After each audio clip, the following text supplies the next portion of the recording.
Fala, meus compatriotas, começando mais um grupo de estudos Pedro Pomar, que se senta nos eixos estudo marxismo-leninismo maoísmo, estudo da realidade brasileira e estudo do movimento comunista, tipo balanço do movimento comunista nacional e internacional.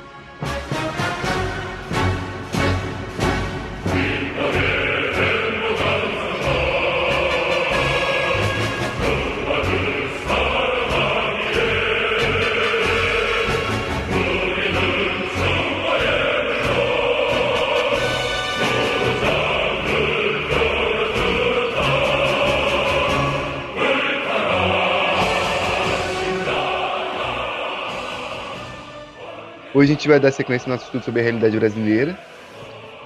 A gente vai estar analisando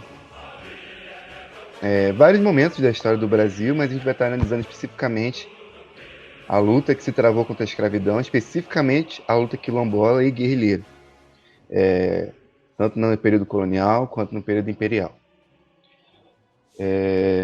E a gente vai estar lendo o texto do Clóvis Moura, presente no livro Rebeliões da Senzala, que é Quilombos e Guerrilhas.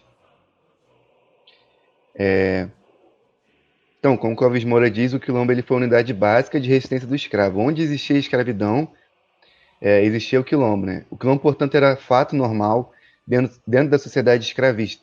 Não era uma coisa esporádica. A reação organizada de combate a uma forma de trabalho contra a qual se voltava o próprio sujeito que a sustentava. Em todos os estados, em todas as províncias, onde tivesse escravidão, ali estava o quilombo. O mocambo de negros fugidos oferecendo resistência, lutando, desgastando as forças produtivas, quer pela ação militar, quer pelo rapto de escravos. A sua organização interna do quilombo tinha como elementos importantes instituições tribais que os negros traziam da África, que aqui se tornavam elementos de negação do sistema escravista. E como a gente vai ver, também elementos de organização. A hierarquia que se estabelecia no quilombo tomava o lugar da dicotomia senhor-escravo, então se formava meio que uma gênese, assim, um embrião de uma nova sociedade. A fuga da escravidão levava à formação natural dos quilombos para receber os fugitivos, né? Tipo assim, tinha os quilombos, já eram formados, já tinham nome, já tinham estrutura hierárquica, mas quando os escravos fugiam, consequentemente eles se reuniam e tal, em levas de 20, 30, 40 pessoas, levas pequenas assim, que era o que levava a essa formação natural dos quilombos, mas os quilombos eram enormes, tinham milhares de pessoas. Tanto indígenas quanto negros faziam parte. Um elemento complementar foi a guerrilha, que proliferou em locais nos quais os quilombos apareciam, e apesar de menos numerosa, pois tinha o objetivo de tornar a estrutura do quilombo estável e permanente. O quilombo também se enveredava no desenvolvimento da agricultura local, fabricação de armas, e na forma de governo e tal, uma nova sociedade mesmo, tipo, ou uma sociedade ancestral assim, mas que estava se formando enquanto nova sociedade. A guerrilha era extremamente imóvel, pouco numerosa, roubava suprimentos nas estradas. Era também componente sentinelas avançadas dos quilombos, refregando as tropas legais, os capitães do mato e os moradores das vizinhanças. Edson Carneiro diz que as formas de luta dos escravos caracterizam-se da seguinte maneira. Letra A. Revolta organizada pela tomada do poder que encontrou sua expressão nos levantes negros dos Malês, os muçulmanos na Bahia entre 1807 e 1835. E letra B. Insurreição armada, especialmente no caso de Manuel Balaio, no Maranhão, a balaiada que também é citado aqui nessa aula. A fuga para o mato que resultaram os quilombos, também exemplificadas no de Palmares. Outras formas de luta. A guerrilha, em primeiro lugar, e em segundo, a participação dos escravos em movimentos que, embora não fossem seus, adquiriram novo conteúdo com sua participação. Aí ele fala sobre a luta dos escravos de Preto Cosme, uma luta pela tomada do poder, que foi um coroamento de um longo processo de lutas dos quilombos maranhenses, e saiu do quilombo para as guerrilhas. Né? Maranhão, se não me engano, é um estado hoje que tem muitos quilombos. Talvez o que tenha mais assim no Brasil. Mas eu não tenho certeza desse dado. Os interesses do levante de Preto Cosme eram diferentes dos interesses dos bem-te-vis da balaiada, que eram os caras lá do partido bem-te-vi, que era um partido mais direitista dentro da balaiada. O que pode ser verificado na caça dos bem-te-vis dos remanescentes de Preto Cosme. O processo de luta dos escravos no Maranhão continuará. Após o esmagamento da balaiada, mesmo se pode falar em relação dos papamés, que é, se não me engano, no Sergipe. A revolta coletiva será a forma característica da luta dos escravos. Os quilombolas criarão vários focos de ação nas margens do rio Paraíba, onde poderão incursionar para atacar as fazendas mais próximas. E, em consequência disso, os grupos de capitães do mato percorrerão o interior, dando caça aos escravos fugitivos. E em 1669, apesar de inúmeras investidas da repressão, são vistos refugiados na Serra dos Órgãos, onde continuam suas investidas contra seus senhores. Os escravos paraibanos lançam-se muito cedo à luta e a forma inicial foi o quilombo. O governo lusitano logo enviou forças para reprimi-los. Muitos escravos, vindo de Palmares, estabelecerão um agrupamento de quilombolas em Cumbe, hoje usina Santa Rita. Os fazendeiros solicitam imediatas medidas repressivas contra os quilombolas e os indígenas que ali se encontravam. Vou abrir para o camarada falar. Ah, alguém tinha levantado a mão. Então, enfim, os escravos paraibanos se lançaram à luta através do quilombo e foram enviadas forças para reprimi-los. Muitos escravos vindos de Palmares, e aí a parada que a gente estava falando no começo, que era a dispersão dos quilombos, geravam vários novos quilombos. Estabeleceram um agrupamento de quilombolas em Cumbe, hoje em usina Santa Rita. Os fazendeiros solicitam imediatas medidas repressivas contra os quilombolas e os indígenas que ali se encontravam. As tropas da reação foram derrotadas, se agravando a situação para os senhores da região. Novas providências são tomadas e a luta é reprimida. Essa questão é muito interessante, sabe? Porque as tropas da reação eram sim mais fortes do que os agrupamentos quilombolas. Mesmo assim, a tática deles era superior, tá ligado? Muitas vezes. E era isso que definia, tipo assim, que várias incursões foram enviadas e a suprema maioria era derrotada. A metrópole emite o alvará de 7 de março, em que o quilombola deveria ser ferrado com F na testa e as orelhas cortadas em caso de reincidência. Essas medidas, porém, não deteram a luta, e as cadeias públicas se encheram de escravos. Assassinatos de feitores, capitães do mato e senhores de engenho se tornam fatos comuns. Em 1865, a cadeia da capital foi palco de uma ceba que ilustra a rebeldia dos escravos. Um negro que ali fora recolhido se rebelou contra os maus-tratos a que vinha sendo submetido. Encontravam-se também inúmeros outros escravos, foram duramente reprimidos. Certas particularidades da sociedade mineira propiciavam a fuga de escravos. Os quilombolas se aliavam aos contrabandistas de diamantes.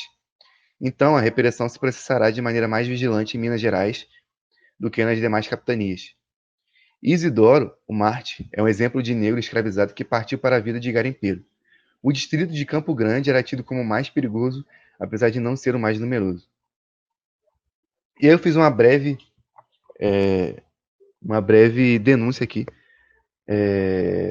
sobre o quilombo de Campo Grande, que é um assentamento agrícola, não é um quilombo, lá em Minas Gerais, que foi desapropriado mês passado, que fica onde se encontrava a usina chamada Ariadnópolis, da Companhia Agropecuária Irmãos Azevedo, que encerrou suas atividades por falência em 96, não pagando 2.000 trabalhadores que ficaram em greve por mais de 60 dias.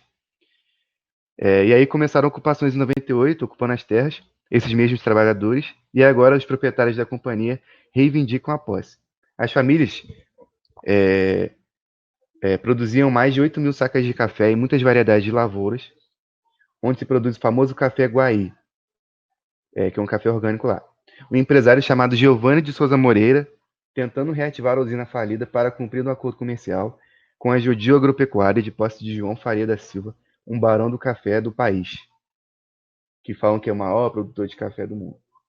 O governo estadual enviou a polícia militar, que queimaram a escola, disseminaram Covid, queimaram plantações e fizeram um cerco de guerra. As famílias foram despejadas em agosto pelo governador Zema. E aí, enfim, só essa denúncia aí sobre a repressão do latifúndio feudal.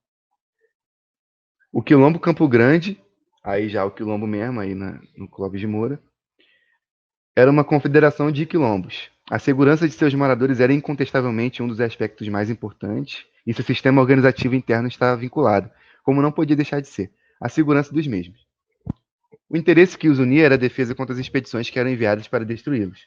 Possuíam um rei e uma rainha, apesar de alguns dizerem que eles possuíam uma república. Os moradores tinham relações comerciais com os quilombolas, que eram um comércio ilícito. Sabemos que naquela região avolumavam-se 20.000 aquilombados, Aí houve uma expedição do Padre Marcos de Goiás para esse lugar, lá em Minas Gerais, para explorar o ouro da região. Ela foi assaltada pelo quilombo de Campo Grande. As incursões realizadas por negros eram aparelhadas pelos quilombolas que conseguiam mais elementos para sua causa. Chegaram a atacar um quartel em maio de 1755. Os garimpeiros eram seus aliados, um buscando apoio no outro. As autoridades impunham medo às populações com relação aos quilombos, dizendo que os brancos não seriam perdoados e fazendo incursões repressivas que eram infrutíferas e desgastavam as autoridades. Recorreu-se a um bandeirante. O bandeirante varreram vários quilombos das serras da Marcília e da Canastra, do Paraíba, do Adanhal, os do Andaí e Bambuí, chegando finalmente ao Campo Grande. Finalmente, em 1759, destruiu-se o famoso quilombo Campo Grande. O bandeirante voltou apresentando 3.900 orelhas de negros que destruiu. As investidas contra o quilombo do Ambrósio, redundaram também em nada. Os negros também realizavam sublevações nas cidades e vilas, aliando-se aos quilombolas das matas próximas. Os escravos citadinos tinham elevada sua consciência, inculcando-lhe a necessidade de destruir os brancos membros da classe senhorial. Proibição de qualquer coisa que possa ser usado como armas por escravos em Minas Gerais. Esse eu achei um elemento interessante no texto que meio que passa batido às vezes. Também era permitido apenas usar poucas roupas, poucos panos, para que percam o brio e entendam que nasceram para serem escravos. Em 1864, nova sublevação é organizada, com apoio dos quilombolas. O plano era atear fogo nas casas. E quando os brancos estivessem apagando, assassinam todos quantos conseguissem. Estabeleceram uma senha para a associação com os quilombos, que era: a gente de João Batista Vieira estava pronta e só faltava assar-se. Isso significava fugir para o sertão, mas ao mesmo tempo fazer-se uma porcaria na cidade do Cerro com a rapaziada, que eram os quilombolas. Existiam duas tendências de sublevados. A primeira era logo depois de vitoriosos, internarem-se no sertão. Outra era de continuarem nas cidades e ali liquidarem seus senhores. O desenvolvimento da agricultura do estado do Rio e a concentração de escravos trabalhando na lavoura canavieira tornou um dos polos das insurreições, sendo o estado com maior quantidade de negros no Brasil à época. A revolta dos Nagôs, na província baiana, já no Império, e na fazenda freguesia, os escravos se levantaram com armas nas mãos no Maranhão. Os escravos de Santa Catarina organizaram um quilombo, porém, por terem vencido as primeiras batalhas, não se prepararam para as mais difíceis, subestimando o inimigo. Atacaram e depredaram cidades e vilas. No dia 11 de dezembro de 1838, os escravos são mortos. Caxias foi o comandante das tropas repressoras. Os escravos no Rio formaram uma associação secreta que era um embrião da estrutura organizativa. Com a experiência da derrota, os escravos fluminenses buscaram se sublevar de maneira mais organizada. Formaram-se grupos de 5 indivíduos para discutir detalhes da revolta, a sua data e seus objetivos. O chefe chama-se Estevão Pimenta, um pardo livre. A hierarquia tribal passou a ter um novo significado. Uma nova constelação social. Esses valores organizavam os escravos contra a escravidão. Do ponto de vista do senhor, esses escravos eram iguais à máquina de trabalho. Entre eles, porém, a hierarquia tribal tinha objetivos: restabelecer os valores da tribo e extinguir os estados de sujeição que estavam submetidos.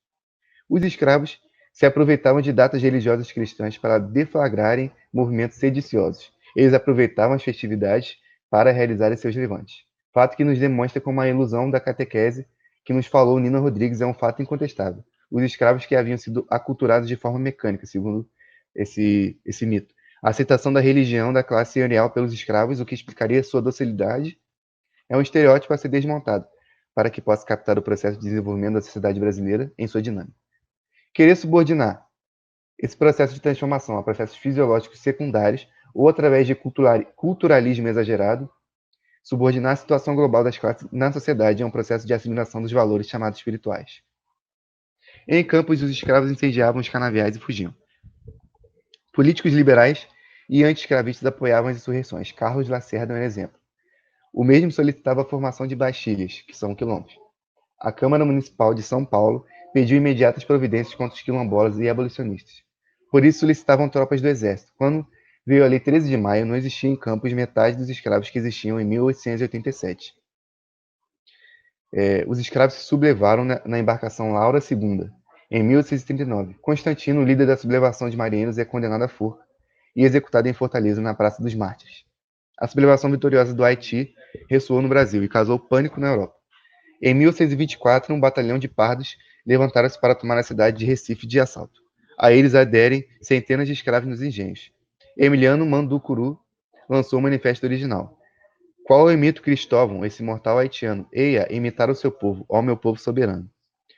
Onde quer que houvesse escravidão, havia insurreição. Nos quilombos de Jacuípe, Jaguaripe, Maragogipe, Muritiba, Campos da Cachoeira, Orobó, Tupim, Andaraí, Xique-Xique, além de outros que se localizavam na capital, deram muito trabalho para as autoridades. Nas zonas rurais e urbanas, os negros se aquilombavam-se, o Nordeste se tornava um intenso campo de batalha.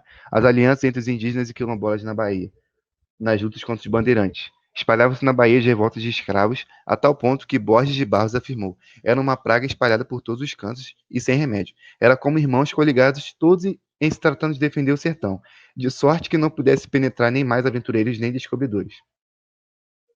Os membros da Câmara achavam que nenhum apoio deveria ser negociado dos escravos junto ao exército. Os quilombos aprisionavam os negros que não desejavam serem livres e os colocavam nos processos de trabalho para a sobrevivência do quilombo. Os quilombolas plantavam arroz, mandioca, inhame, cana-de-açúcar, frutas e outras culturas. Os arredores da cidade de Salvador ficaram perigosos para todos que entravam ou saíam. Também os proprietários de pequenos sítios viam-se constantemente atacados. Os escravos entraram à noite na cidade, a fim de prover-se de pólvora, chumbo e das mais bagatelas que precisavam para sua defesa. Durante toda a escravidão, o quilombola diminuía a margem de lucros que o sistema escravocrata proporcionava à classe senhorial. No Maranhão, a luta se desenvolve e aglutina amplas camadas das massas camponesas, saindo os quilombos de força atomizada para a força unificada e ativa. Tal fato se verifica por conta da crise das relações de produção. O sistema jesuítico entrara em crise e decadência após a expulsão dos franceses e os índios haviam sido dizimados. Maranhão e Pará introduzirão a moeda metálica, substituindo a moeda metálica, substituindo as trocas em espécie, no caso, e a Companhia do Grão-Pará irá socorrer os latifundiários vendendo escravos, integrando capitais e drenando os pagamentos a Portugal. No Maranhão, da produção algodoeira e o trabalho agrícola era todo escravo, o que torna o Maranhão um estado negro. Apesar do auge da economia açucareira, isso não beneficia em nada a maioria esmagadora da população jogada na penúria. Todos os gêneros aqui produzidos eram canalizados para a metrópole. Nas camadas sociais desfavorecidas, lavrava-se um sentimento de revolta contra tal estado de coisas, sentimento que vira à tona na revolta de Bequimão, 1684. E a balaiada, né? Que se alastrou pelo Maranhão vários quilombos. Preto Cosme não aceita a política dos bentivis, que é uma política conservadora e oportunista, aplica uma tática das guerrilhas. Preto Cosme avança contra a cidade de Caxias e é vitorioso. Manuel Balaio era seu chefe. Caxias reprimiu tenazmente a rebelião e sanguinariamente. Em Alagoas, a cabanagem desejava realizar a revolução por quarteladas, porém os escravos e índios debandaram das lideranças principais para lideranças saídas da plebe. Aí era isso que eu tinha anotado, basicamente. Eu queria falar uma parada que me chamou bastante atenção no texto, quando o Estado colonial ele baixa uma lei proibindo negros possam portar armas tipo, mesmo que eles fossem capitão do mato, mesmo que eles fossem trabalho de segurança, porque é um paralelo legal a gente analisar isso com outras sociedades de outras épocas, que sempre que o Estado depõe as armas da população é para recrudescer a repressão e para deixar a população desarmada, entendeu? Marx sempre fala que é importante que nós fazemos a defesa das armas e qualquer tentativa de desarmar o povo deve ser rechaçada pelos comunistas, justamente por isso, porque essa deposição das armas pelo Estado nada mais é que o Estado recrudescendo seu monopólio sobre a violência. E a gente sabe que quando isso acontece, a repressão aumenta cada vez mais. Sim, mano, tipo, Lenin fala que a gente tem que exigir o direito ao armamento, tá ligado? Ele fala com essas palavras, né? Não é exagero. Saca? Exatamente por causa dessa questão do monopólio das armas ser reacionário, saca? Busca, tipo, a manutenção do regime e tal, e nessa época buscava a manutenção do regime de supremacia branca e escravocrata. Mas uma parada que eu achei interessante é que, tipo assim, é muito dito pela história, tipo, tradicional, sempre foi, tipo, dito isso, tá? Que, tipo, a abolição da escravatura foi pacífica, tá ligado? Inclusive no texto do Alberto Passos que a gente leu semana passada, que ele estava sendo crucialista, ele fala isso, tá ligado? Que a abolição da escravatura foi pacífica. E outra coisa, é, existia um pensamento muito forte, até dentro mesmo do Partido Comunista do Brasil, tá ligado? Durante muito tempo, antes da entrada do Clóvis Moura e tal. O Clóvis Moura ele participou da cisão também em 62, foi para o Partido Comunista do Brasil, reorganizado. Existia um pensamento de que, tipo assim, a luta negra nunca foi tão consciente nos séculos que perduraram a escravidão. Tipo, ela só passou a ser consciente no século XX, tá ligado? Que antes o elemento negro era inconsciente das suas necessidades e tudo mais. E eu acho eu acho que, tipo assim, simplesmente esse capítulo já enterra essa tese completamente, tá ligado? Pô, mas é interessante. Porra, eu li esse texto, tá ligado? Tipo, eu achei ele bem legal porque dá pra gente traçar esses paralelos todos, tá ligado? Com qualquer época, tanto nessa questão do desarmamento e tal, quanto também na questão da tática militar usada pelo povo revolucionário, né? Que é o cercamento da cidade pelo campo. Naquela época não tinha tanta cidade assim, tinha mais vila e tal, mas as táticas eram as mesmas. Tipo, eles fugiam, iam para mata, estabeleciam os quilombos e as confederações de quilombos e, e atacavam a cidade pelo campo e as estâncias das fazendas pelas matas. Então, eles se reuniam e se estabeleciam em lugares isolados, longe da força policial local, longe da força, naquela época, mercenária local, né?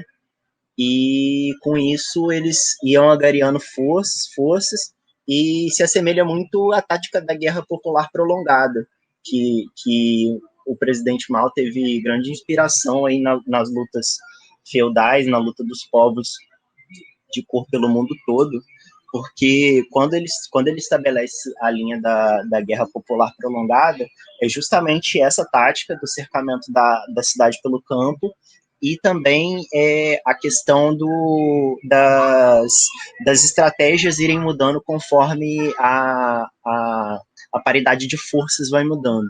Então, o guerrilheiro ele começa nessas táticas subversivas de assaltos pequenos, ataques a comboios, tudo pelas estradas e pelos campos.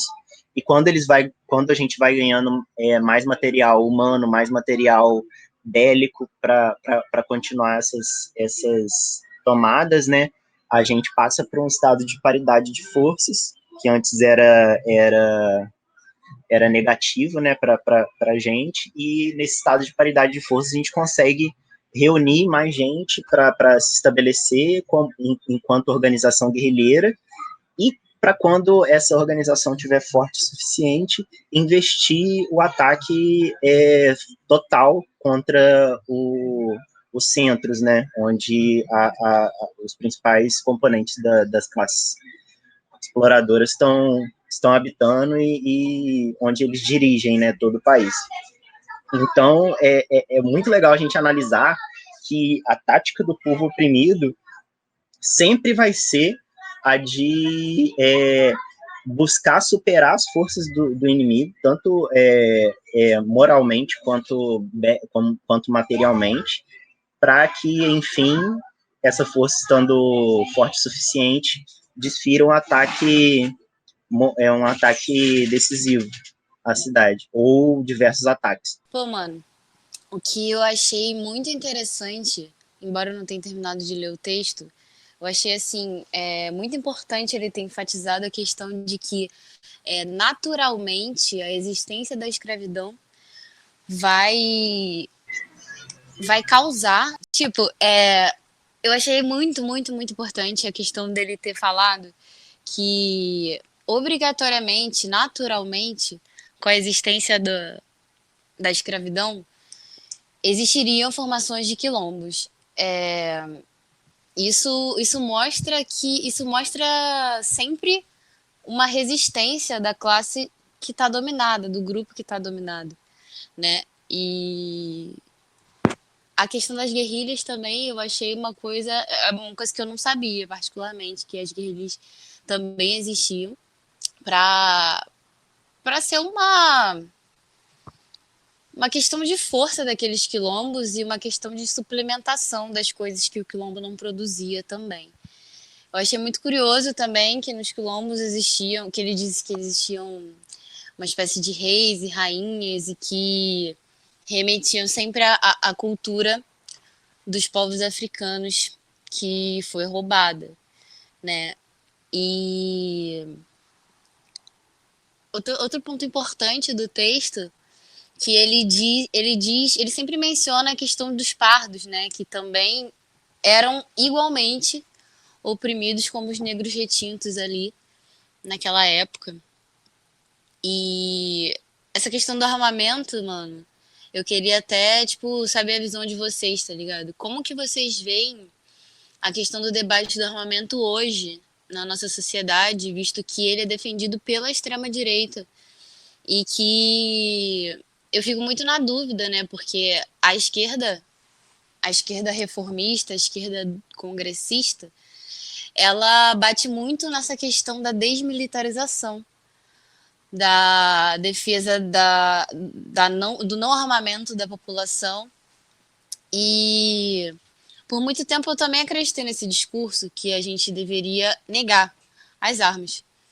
Mas a partir do conhecimento do materialismo histórico, dialético e tendo conhecimento, né, de que a saída não era uma saída reformista, mas sim uma saída revolucionária, eu queria saber a visão de vocês sobre essa questão do armamento hoje. Assim, é importante que a gente está falando sobre o texto, mas como vocês veem a questão do armamento ser debatido hoje pela extrema-direita e qual é o interesse da extrema-direita hoje com o armamento, sabe?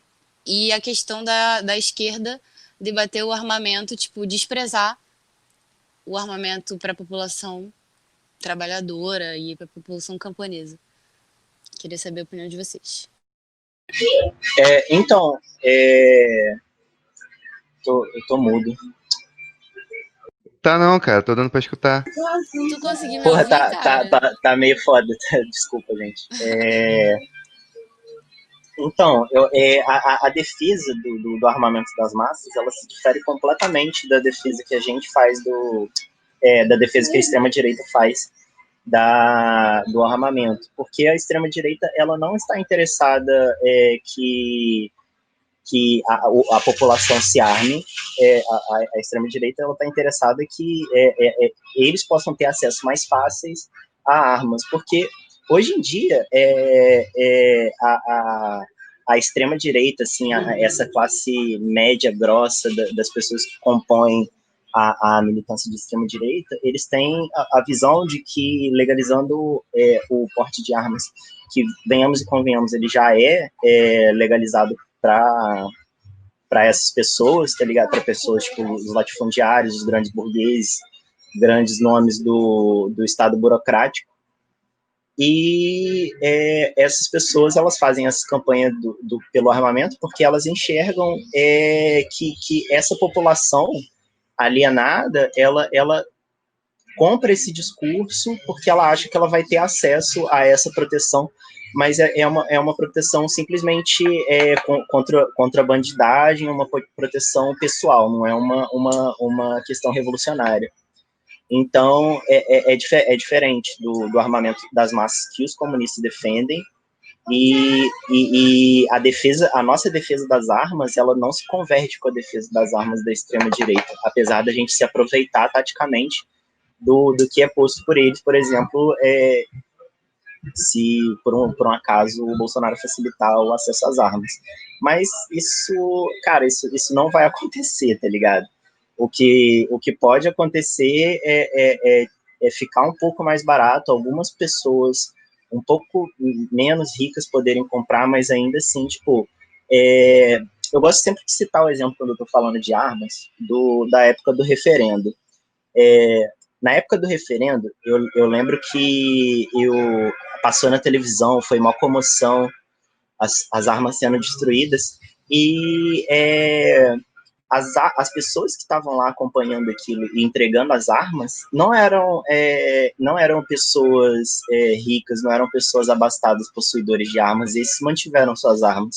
Eram as pessoas pobres que tinham uma espingarda velha em casa, que era a única forma que, às vezes, ele tinha de se defender de um corte de luz na sua área, de uma bandidagem se formando, de um proprietário de terra querendo tirar você dali.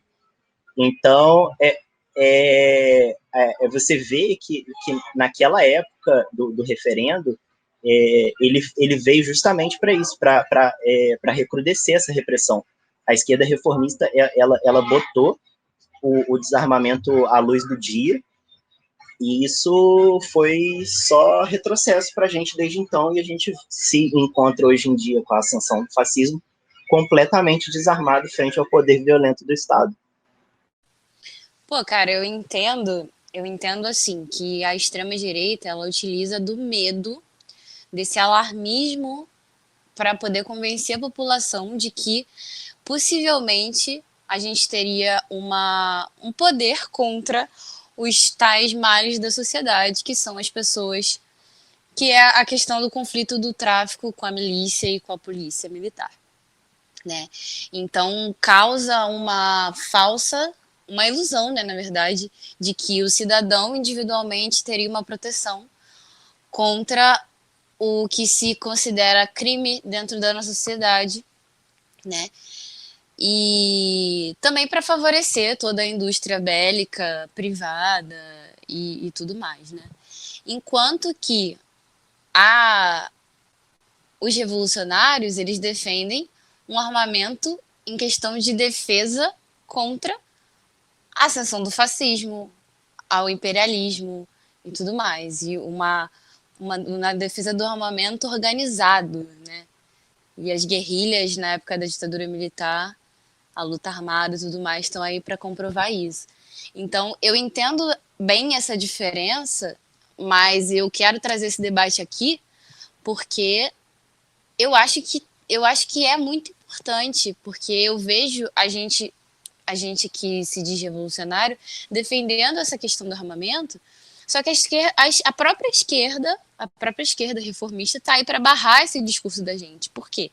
Eles estão se baseando em países social-democratas ocidentais que utilizam o não armamento da população porque não precisam do armamento da população, porque eles estão num sistema estável. Eles estão num sistema estável que só funciona por causa dos países que são explorados por eles mesmos.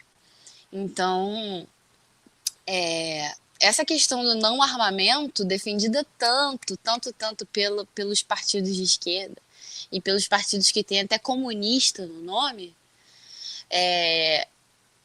isso é perigoso demais e isso é uma forma de você fechar os olhos para a ascensão do fascismo, da ditadura aberta da burguesia, tá ligado? Que tá surgindo e que já surgiu, na verdade, e que tá crescendo. Então, a gente precisa diferenciar essa questão do armamento para a população e armamento individual, que não vai acontecer. Eles utilizam, eles se apropriam, né, eles atribuem esse medo aos moradores das periferias, que na verdade eles nem têm contato com isso. Eles atribuem esse medo aos moradores, quando na verdade é um interesse deles. É aquela coisa, né? A burguesia, a classe dominante, ela faz do seu interesse, por meio da mídia, por meio da propaganda midiática, por meio de tudo isso que a gente tem para a hegemonia da ideologia nacional, ela pega e diz que isso é o pensamento popular, quando na verdade isso é o interesse da burguesia. Então a gente tem que diferenciar essas duas questões. Acho que foi muito importante a gente ter tocado nessa questão do armamento. E acho que é isso. O que vocês acham? Então, eu acho que tem um problema muito grande na esquerda, não só a esquerda reformista, mas até mesmo dentro dos círculos revolucionários, que é pautar todos os seus programas e todas as suas táticas baseados no que o inimigo está fazendo e no que ele gosta e no que ele deixa de fazer. Então, o que a gente vê é uma prática constante na esquerda, principalmente na esquerda reformista, mas volto a mencionar, dentro da esquerda revolucionária existe bastante desse posicionamento, inclusive boa parte da crítica que o comitê organizador do grupo elaborou tocando nessa questão, é de que a gente não pode basear a nossa teoria, a nossa tática, simplesmente ao bel prazer, à vontade e as coisas que o inimigo gosta. A esquerda, ela pega essa questão da extrema-direita ser a favor do armamento e tal, não sei o quê, e rechaça completamente, quando, na verdade, ela devia estar tomando para si esse discurso e direcionando essa vontade popular pelas armas, para o caminho certo. Então, é muito nocivo essa ideia geral que a esquerda tem, muito porque a gente sempre esteve numa posição de desvantagem, então é comum que a gente se baseie muito nos pensamentos do próprio inimigo, mas isso não é saudável, porque aí às vezes a gente acaba caindo em críticas ideais. Por exemplo, ao armamento, às vezes a gente fica puto com o pós-moderno e acaba caindo em críticas ideais a, sei lá, ideologia de gênero, essas coisas, quando na verdade a gente devia estar procurando entender essas coisas e fazer disso a nossa tática, entendeu? Não simplesmente rechaçar tudo que os nossos, entre aspas, inimigos gostam. Pô, e tipo, eu vejo muita galera falando de que a esquerda ela tá sempre ali preocupada em parecer engomadinha, em parecer bonitinha aos olhos da democracia liberal, tá ligado? Então, tipo assim, calma aí, que eu tenho uma alternativa para a sociedade, para a melhoria da sociedade, uma melhoria progressista. Mas calma aí que eu também não sou comunista, calma aí que eu também não quero derrubar o Estado, tá ligado? Calma aí que eu também quero dançar a dança da democracia liberal. E aí nisso eles acabam se perdendo em todos esses discursos. Pô, vamos desmilitarizar, vamos desarmar a população, as armas são perigosas. Cara, as armas são perigosas, as armas são perigosas.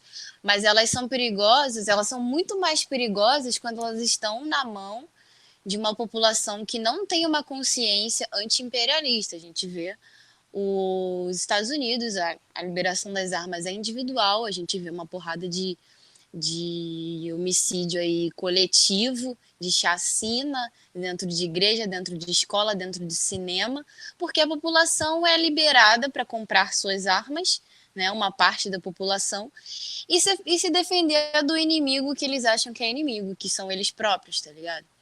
Então, nos países em que se arma a população com uma consciência de defender-se do verdadeiro inimigo, que é o imperialismo, tudo muda, tá ligado? A luta vai mudar, obviamente.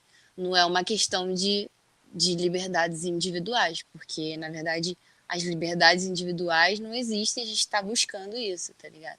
E uma das únicas maneiras da gente buscar isso, infelizmente, atualmente, é batendo de frente, tá ligado? Batendo de frente, produzindo arma, produzindo um exército, tá ligado? Uma política que favoreça um exército forte. Então, isso está muito longe do que a esquerda fala. E é por isso que é por isso que muita gente acredita no discurso da direita, sabe? E que sempre acreditou. É isso. Rosena? Agora que abrimos espaço aqui, tem aquela frase do Sankara, que um militar sem treinamento teórico é apenas um terrorista. Parafraseando um pouquinho, porque dá para fazer uma pequena adaptação, uma população que não tem um preparo teórico para a arma, um preparo, tipo, pense, contra quem é realmente útil usar a arma, é um perigo para si mesmo. Você vê casos, por exemplo, tipo, sei lá, um pai que tem uma arma e ele ameaça a família e, tipo, aquela arma é um perigo constante para uma pessoa que ameaça com aquele lar, sabe? Tipo, se você tem um preparo teórico, se você é uma pessoa que aprendeu contra quem usar a arma, tipo, ela também percebe, tipo, contra quem ela se opõe, sabe? Tipo, ele não tem por que se opor contra contra causas menores, contra coisas que não fazem sentido. Ele só a arma só vai para uma pessoa que está realmente preparada para usar ela, sabe? Mas tipo assim, quando o Lenin, quando o Marx, eles falam do desarmamento da população, eles falam assim, o desarmamento, ele não existe, tá ligado? Não existe desarmamento, existe o monopólio das armas, tá ligado? E aí, tipo assim, o monopólio das armas por parte do Estado reacionário, tá ligado? E quando eles falam de exigir o armamento, eles estão falando de exigir o direito democrático às armas, como qualquer outro direito democrático que a pessoa tem, tá ligado? Não é só, tipo, quando a pessoa é organizada, quando a pessoa, tipo... Na própria Revolução, as galeras usam armas para fazer merda, e é isso aí. Tipo, a Revolução não é uma coisa simplesmente também tão limpa assim, sabe? Tipo, a Revolução é doideira, geral saindo na porrada, tipo, alguém foge, dá tiro no outro, não sei o que lá, essas paradas acontecem. Tem até em filme da Revolução Cultural, tipo, tem um filme que uma escrava foge para o exército de mulheres, e aí depois ela foge para dar o tiro no maluco que escravizava ela, e aí faz mal doideira, e eles têm que brigar com ela e tal. Aí, tipo assim, o direito às armas não é. Porque os caras que são revisionistas e oportunistas, eles também falam essa parada, tipo, mas a gente tem que esperar quando todo mundo tiver organizado, ideologizado e tudo mais, só que isso nunca vai acontecer, tá ligado? Isso nunca vai acontecer. Tipo, mesmo num país socialista, demora décadas e séculos e talvez muito tempo para a galera ficar realmente ideologizada, demora realmente muito tempo, tá ligado? Isso inclusive é a causa da queda dos países socialistas. E aí, tipo assim, o direito ao armamento é um direito normal, sabe? Realmente, tipo, tem países que acontecem várias paradas, a gente tem que também ver a causa do porquê que acontece isso, que não é exatamente a liberação das armas, que tem liberação das armas em vários países que não acontecem essas paradas, tá ligado? E a questão que difere a nossa defesa do armamento, da defesa dos reacionários, é a prática mesmo, tá ligado?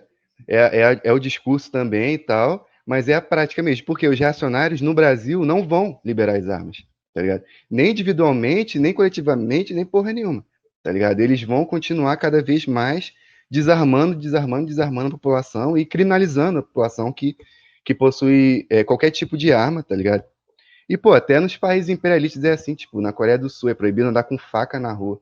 Já é a proibição das armas nível absurdo, tá ligado? Tipo assim, tem uma escala de facas que você pode sair, aí tem uma peixeira que você não pode sair só se você tiver uma licença de cozinheiro, e tem outra peixeira que já é considerada uma arma branca, tá ligado? Pô, Isso aqui tudo também não é proibido andar com faca?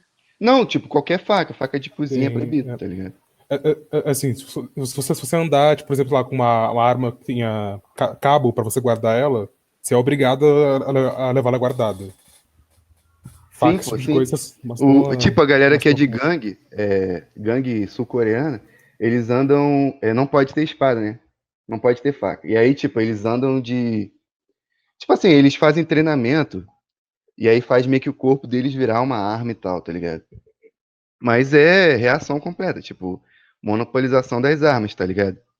Mas, tipo, tanto durante um país capitalista sem o andamento de uma revolução, um andamento deflagrado, tipo, a existência de um partido comunista, porque a revolução é um processo, tá ligado?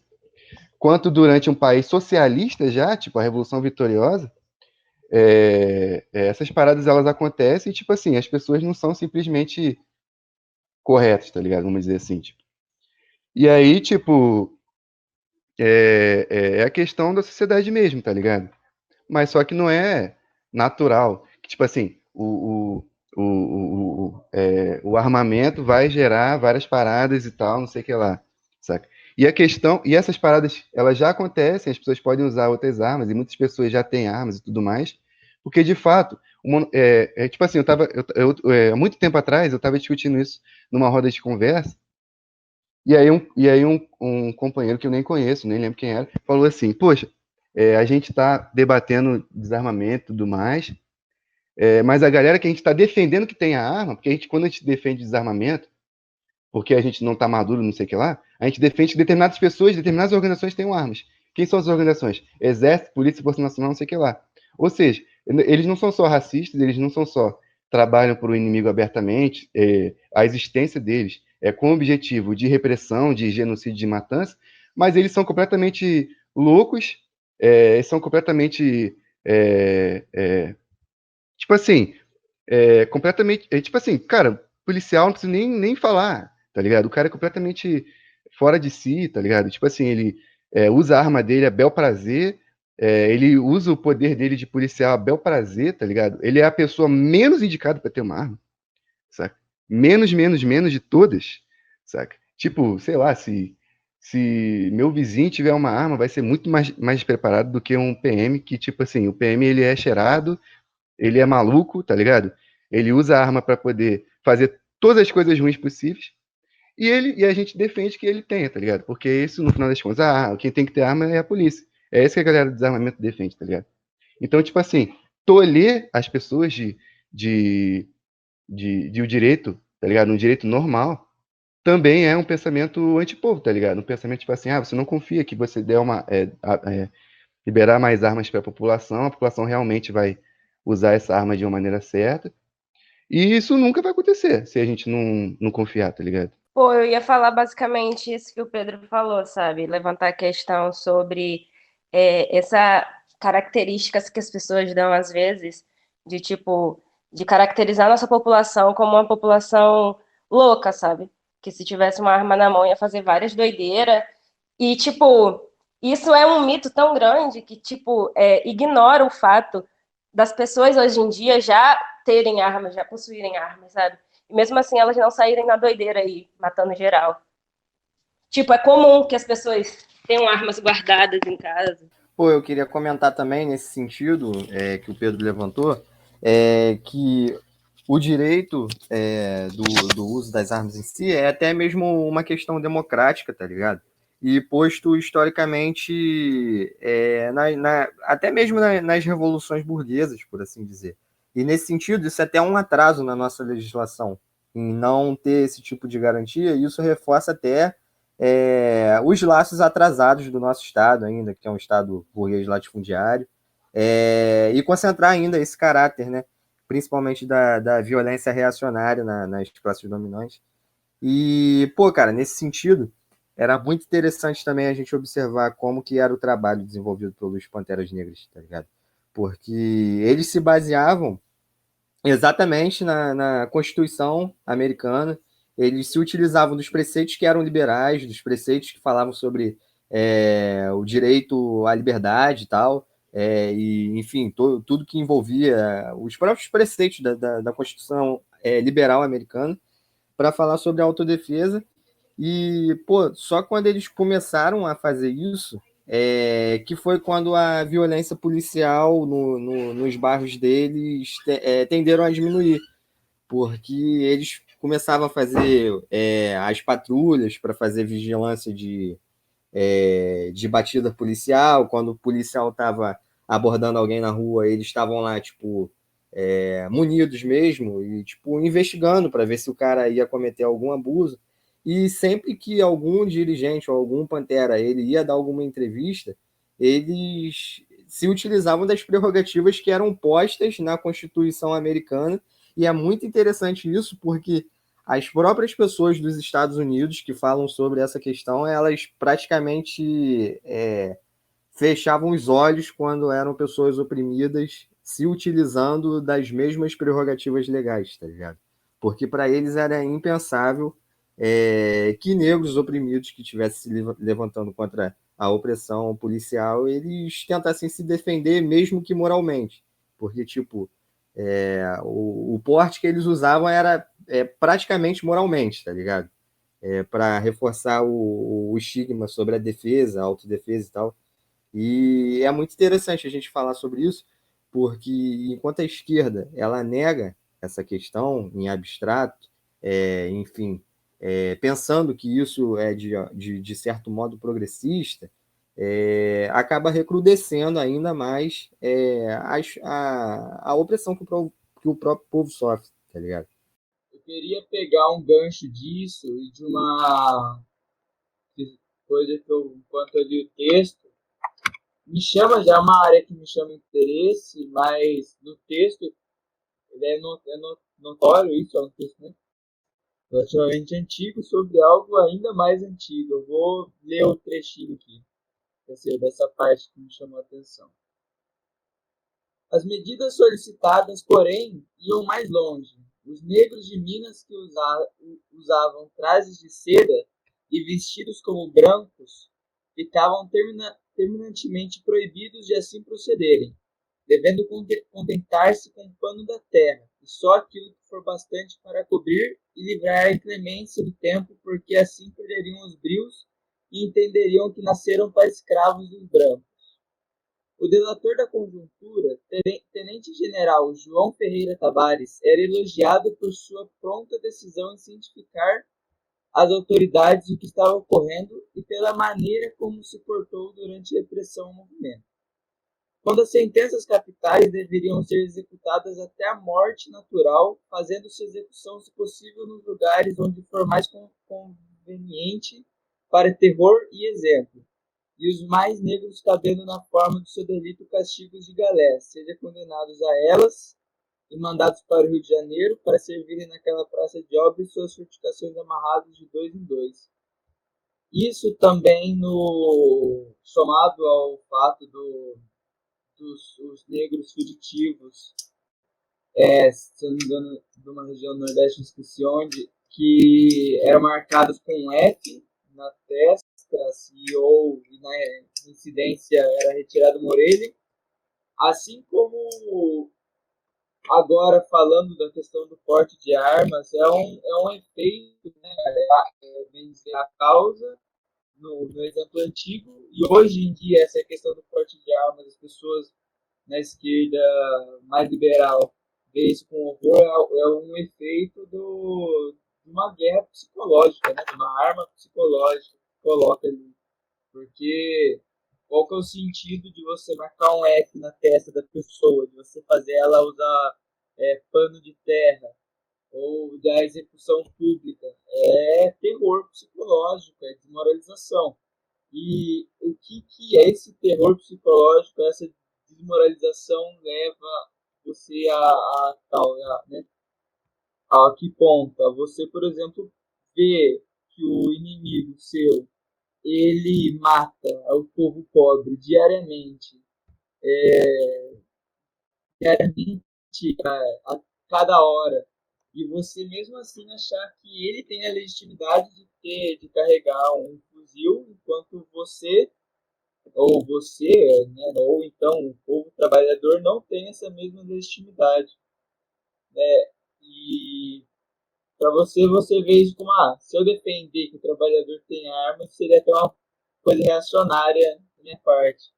Então é interessante ver como que o fator psicológico da coisa influencia tanto no combate, né? A desmoralização e o terror, vamos dizer. E ele gera isso, você vê você legitimar a violência do opressor e falar que a sua violência seria completamente errada e que inclusive seria reacionário você se revoltar contra aquela opressão. É isso que você me fala. É naquele sentido de negar qualquer possibilidade que a pessoa tenha de se resguardar, tá ligado? É tipo tratar como se tudo fosse eternamente do jeito que as coisas são, sem nenhuma perspectiva de mudança. E é muito esquisito a forma com que isso é normalizado e tal, tipo, sem fazer uma reflexão simples mesmo sobre isso, que nem vocês levantaram.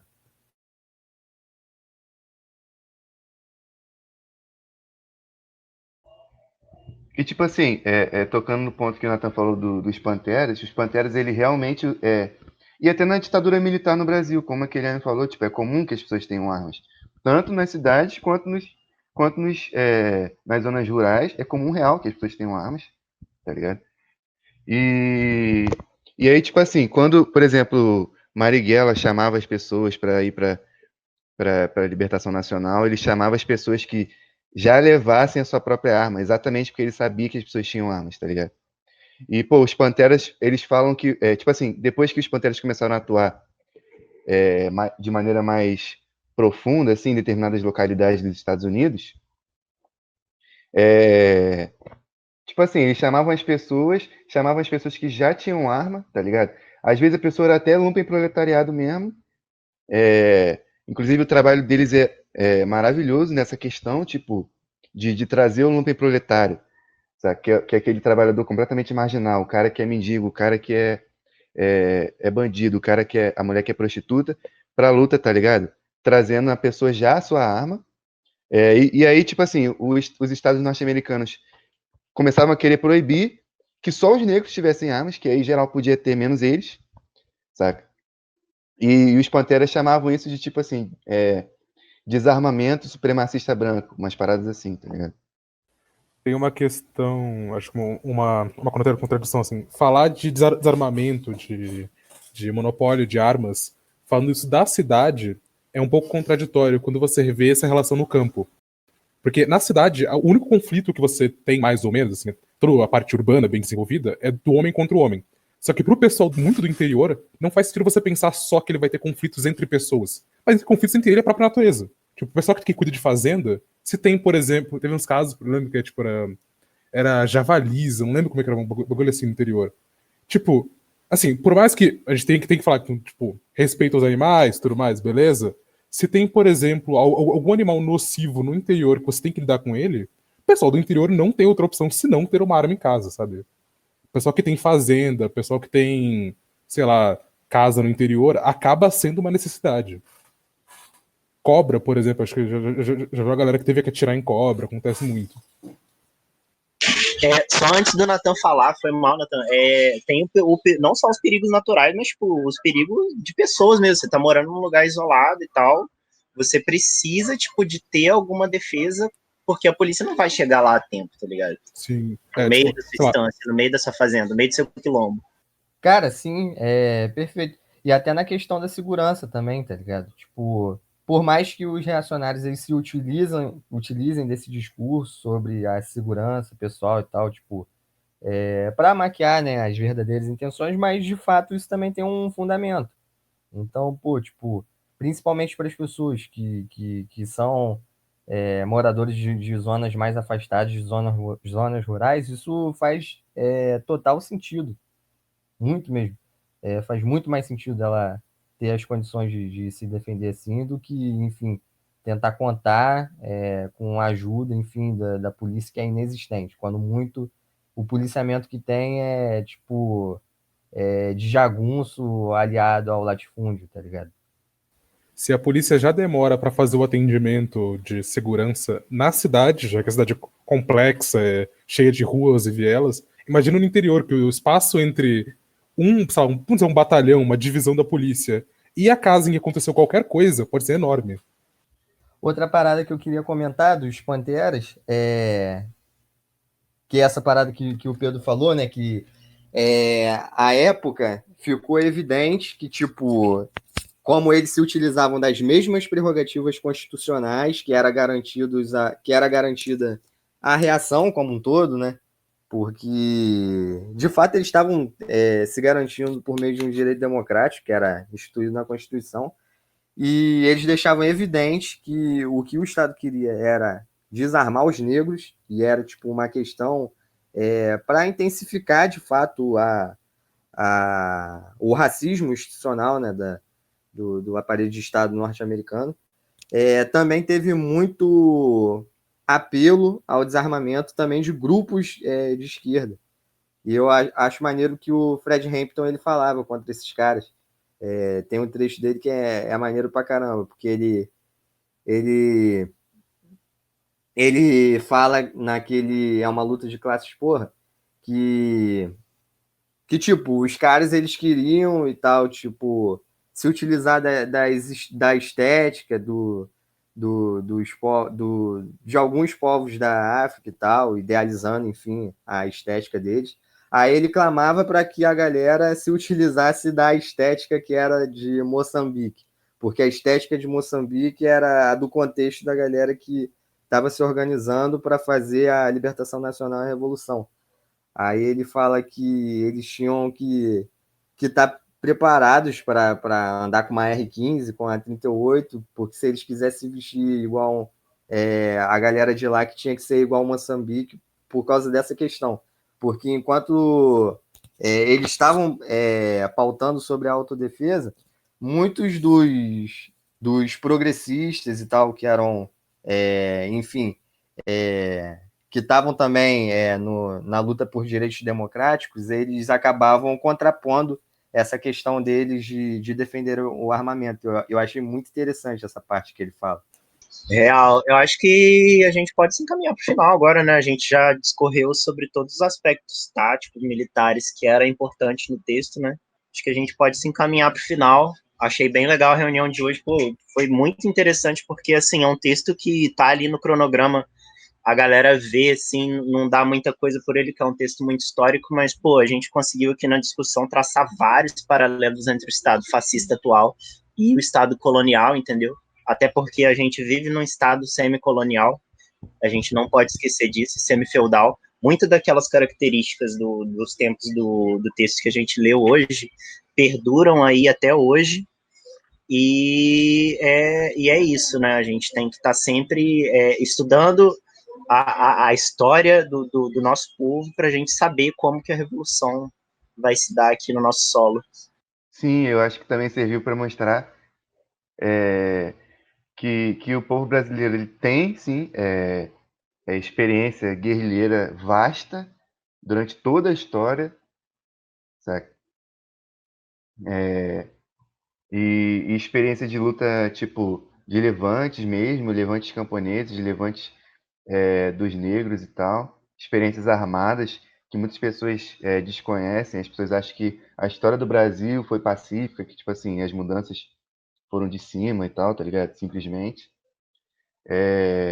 E, tipo, o Zumbi dos Palmares usava tática de cerco, usava tática de guerrilha, que é definição rápida de um combate com forças superiores, táticas avançadas, sabe?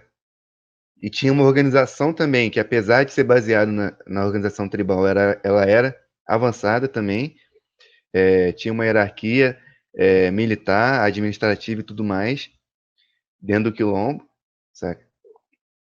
Tipo, não é erro, tipo, chamar um Zumbi dos Palmares de um grande general que viveu no Brasil, sabe? Um grande combatente, tipo, militar mesmo, um grande é, pensador militar, sabe? Que viveu, tipo, que lutou por nós e tal. E aí, tipo,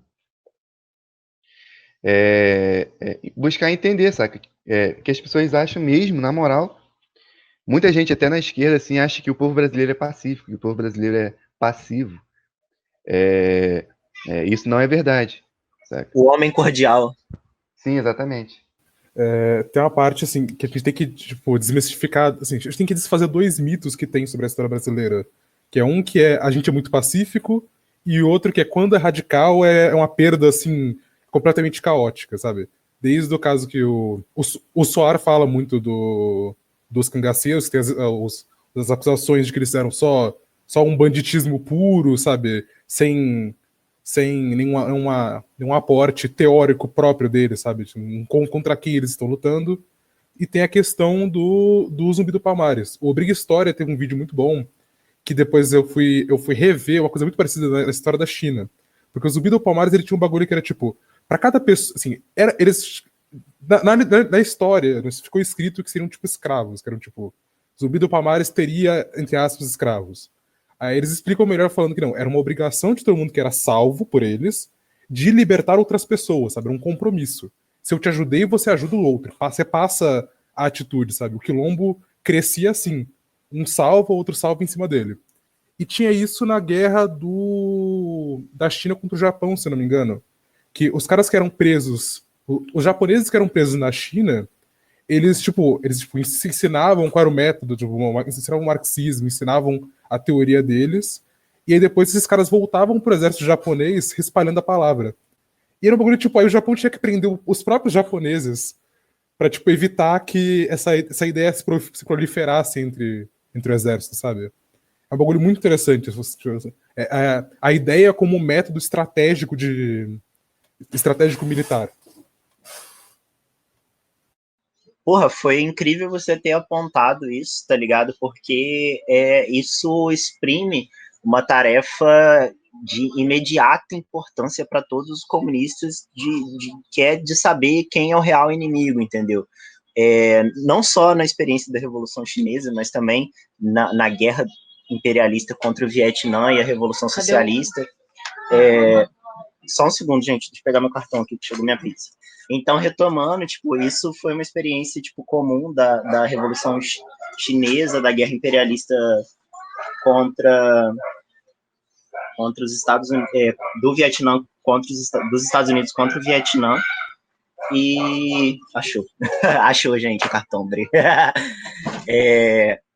Que a gente vê que os militantes comunistas, eles trabalham com consciência de que o inimigo não é o soldado, não é o bucha de canhão, mas sim as classes que estão comandando as pessoas. E quando eles caem no nosso são cativos nossos, o nosso trabalho não é o trabalho de tortura, não é o trabalho de matar as pessoas, mas sim o trabalho de conscientização. Os soldados americanos que eram presos pela guerrilha vietnamita, eles voltavam para os Estados Unidos e se viam completamente desamparados pelo governo estadunidense depois de todas as atrocidades que eles foram obrigados a cometer, e muitos deles hoje estão largados aí pela sarjeta, né, taxado de louco porque voltou pro país dele com a mentalidade comunista. E o país dele não aceita isso. O país dele joga os veteranos na lama depois de usar. Ao contrário dos países socialistas, nesse exemplo específico do Vietnã, né? Tem até o caso do Forrest Gump, que tipo, eles só lembram dos veteranos, assim, vai ter um dia no ano, que é o dia dos veteranos, aí todo mundo pega as bandeirinhas, faz uma festa, sei lá, entrega um bolo na casa deles, e do resto do dia, tipo, pronto, ele já é um cadeirante trancado em casa que não fala com ninguém. Ele não Exatamente. tem mais contato com você. Exatamente. E é justamente nisso que a gente deve trabalhar. Obviamente, a gente não tá aqui no grupo Pedro Pomar nenhuma revolução, tá ligado? A gente não tá pegando em arma, não tá fazendo nada disso, mas esse trabalho prático da gente saber quem é o nosso inimigo é de extrema importância para que a gente paute melhor a nossa luta, seja ela revolucionária, seja ela ideológica, moral, cultural. Pô, na minha Bíblia tá escrito que os soldados americanos sofriam lavagem cerebral no Vietnã, umas paradas assim. Na Bíblia mesmo? Na Bíblia mesmo, na moral, tem uma nota de rodapé grandona assim falando de lavagem cerebral. Pô, mas é isso, acho que a gente já pode encerrar mesmo, sabe? Boa noite aí, galera, até mais. Boa noite. Boa noite. Boa noite.